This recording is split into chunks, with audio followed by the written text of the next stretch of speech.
د بني اسرائیلو څخه تورات ورک سوی و، د تورات ډېر آیاتونه ځینې هیر سوي وه، نو الله عز وجل د دوی د دین د نویوالي په خاطر و دوی ته عزیر علیه السلام په نبوت سره راولېږه. عزیر علیه السلام د الله عز وجل د انبیاو څخه یو مکرم نبی دی. الله عز وجل امر کوي چې هلته و هغه کلي یا ښار ته ورسه. عزیر علیه السلام هلته ورغلی، ویلې ده چې دغه قریه یوه خرابه ده، نړېدلی کلی، هیڅ شی پکښې نسته، فقط یوه خرابه ده چې دیوالونه یې پر بامو پراته دي، نه انسانان سته نه نور آبادي. او دی علیه السلام دغه قریې ته رالیږل سوی دی. په تعجب کې سو چې یوه خرابه سوي کلي ته رالیږل سوی یم. په تعجب کې ورته ولاړ دی او ورته ګوري. وایي الله عز وجل به دا کلی څنګه را ژوندی کوي؟ ځینې مفسرین وایي چې دا کلی بیت المقدس و. اوس دی علیه السلام دغه کلي ته د نبي په صفت رالیږل سوی دی او هغه خرابه ده. نو د ځان سره د تعجب پر قسم دا سوال کوي چې دا قریه به الله عز وجل څنګه را ژوندی کوي؟ پوښتنه او سوال یې د تعجب پر قسم دی، نه د اعتراض یا انکار پر ډول. وایي څنګه به دا قریه پس د خرابۍ څخه آباده او ودانه سي؟ زه به ژوندی یم، ورته ګورم به، او دا کلی به را ژوندی کېږي.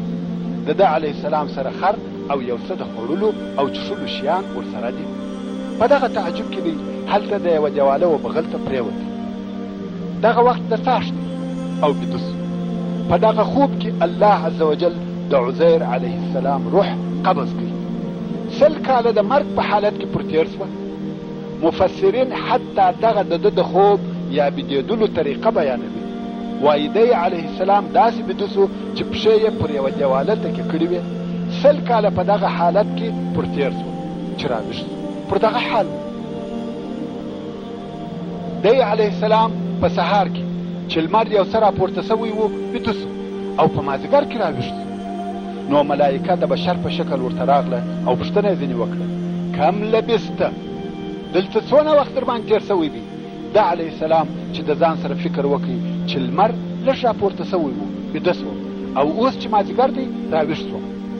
نو ویل که پرون بیده سوی یم یوه ورځ تېره سوې ده، او که نن سهار بیده سوی یم نو د یوې ورځې یوه حصه بیده سوی یم. نو خود د هغه ملکې په جواب کې وویل یوه ورځ یا د یوې ورځې یوه حصه.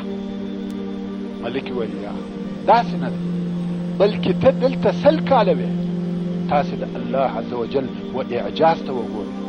هغه خواړه او چښل چې د ده سره وه پر هغه خپل حال دي، نه خراب سوي دي نه یې بوی کړی دي. 100 کاله تېر سوي دي، د خوړلو او د چښلو په شیانو یې هېڅ نه دي سوي. وایي چې په یوه ټوکرۍ کې یو څه تازه انځر، انګور، لږ شیدې یا عصیر ورسره و. هغه ټوله تر او تازه پراته دي، نه بوی کړی دي نه وراسته سوي دي. او هغه خر چې د ده علیه السلام سره ورسره و هغه مړ دی، پوست او غوښې یې خاورې سوي دي، هډوکي یې شورېدلي او سره پاشلي دي. عزیر علیه السلام په تعجب کې سو، دا خو مې نن یا پرون پرېښاوه، څنګه و دغه حال ته ورسېدی؟ نو ورته وویل سو د پاره د دې چې موږ ته د الله عز وجل د قدرت علامه او نښانه وګرځوو، پر بیا ژوندي کېدو دې دلیل وګرځوو، نو د خپل خره د هډوکو و طرف ته وګوره.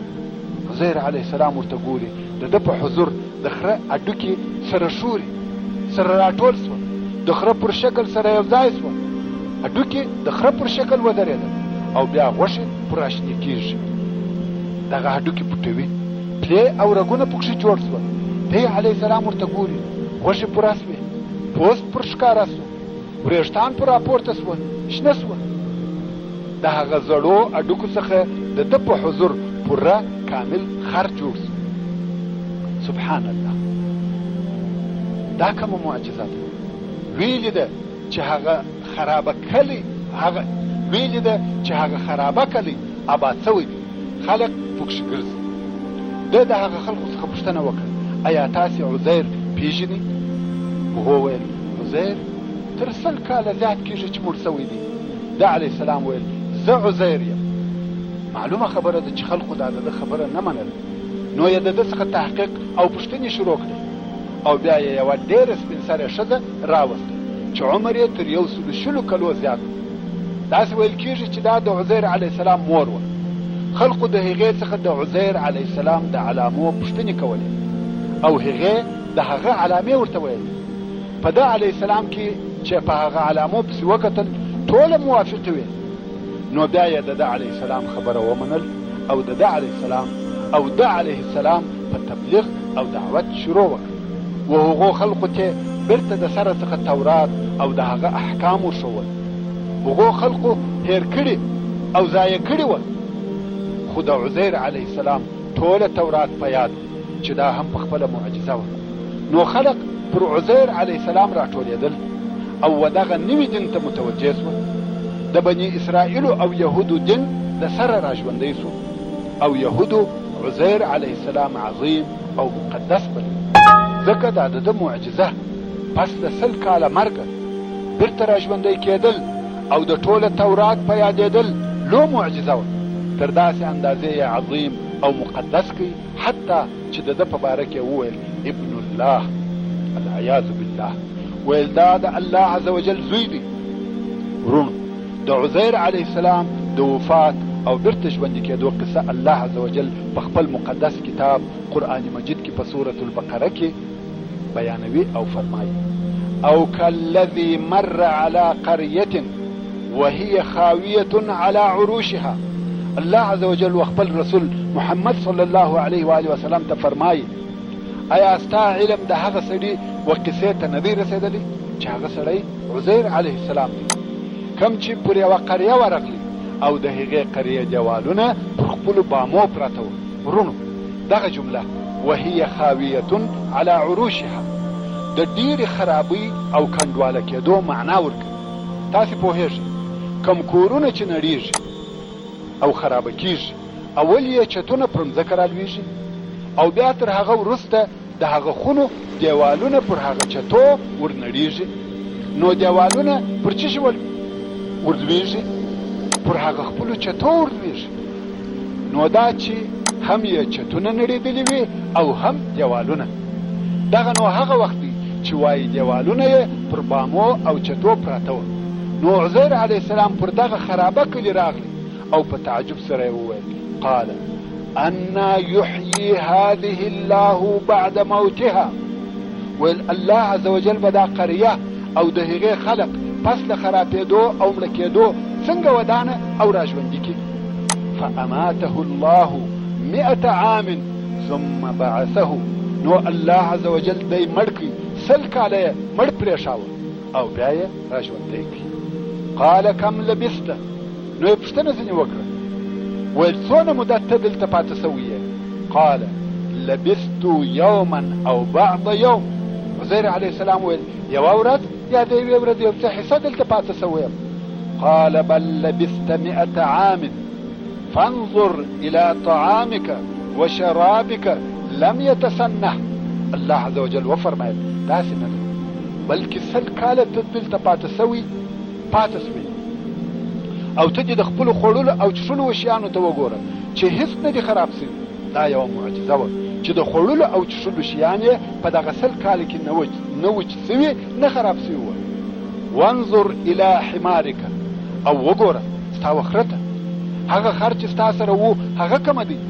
عزیر علیه السلام وکتل هغه خر چې د ده سره ورسره وو هغه مړ دی، پوست او غوښې یې خاورې سوي دي، هډوکي یې تک سپین پاشي دي او شوړېدلي هلته پراته وه. عزیر علیه السلام په تعجب کې چې دا ولې؟ دا خو مې پرون یا نن دلته پرېښی و. ولنجعلک آیة للناس. چې موږ تا د خلقو دپاره د بیا ژوندي کېدو دلیل او علامه وګرځوو. وانظر الى العظام کیف ننشزها ثم نکسوها لحمه. او د خپل خره و هډوکو ته وګوره څنګه یې پر حرکت راولو او بیا غوښه په اغوندو. د عزیر علیه السلام په حضور هغه ټول هډوکي د خره د بدن د ترکیب سره برابر سره یو ځای سو. بیا پر هغو غوښې پیدا سوې، پوست پر اوار سو، وریښتان پر شنه سو او بیا د الله عز وجل په قدرت ساه په ننوتل. خر ولاړ سو او ناره یې وکړه. فلما تبین له قال اعلم ان الله على كل شيء قدير. کله چې عزیر علیه السلام ته د مړو ژوندي کېدل په مشاهده سره وښکاره سوه، نو عزیر علیه السلام وویل په مشاهده په لیدلو سره پوهېږم چې الله عز وجل پر هر شي قادر دی.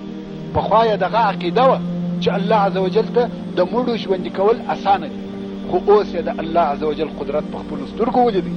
خیر، عزیر علیه السلام و یهودو ته ورغی او دا چې تورات یې ټوله په یاد و او نورو علامو هم دا ثابته کړه چې هو دی عزیر علیه السلام دی، او د ده په تعظیم او تقدیس کې دونه مبالغه وکړه چې دی علیه السلام یې ابن الله وباله. الله عز وجل فرمایي وقالت اليهود عزیر ابن الله. الله سبحانه وتعالى پر دغه عقاب ورکړي و یهودو ته. خیر، په یهودو کې نور هم انحراف او گمراهي موجوده او پاته. عزیر علیه السلام یې د مقدس نسب څخه باله، ابن الله یې ورته ویل. حتی تر نن ورځې پورې په ځینو یهودو کې دغه عقیده پاته. نن هم داسې یهود شته چې عزیر علیه السلام ته دیباین وایي، یعنی مقدس ابن الله وایي. عزیر علیه السلام هم د الهو څخه دی چې دا د یهودو شرک دی. عمر دی تیریږي څو په یهودو کې یو صالح قوم یا کورنۍ په وجود راغله چې هغه کورنۍ د یعقوب او ابراهیم علیهم السلام د اولادې څخه وه، چې هغه کورنۍ آل عمران دي.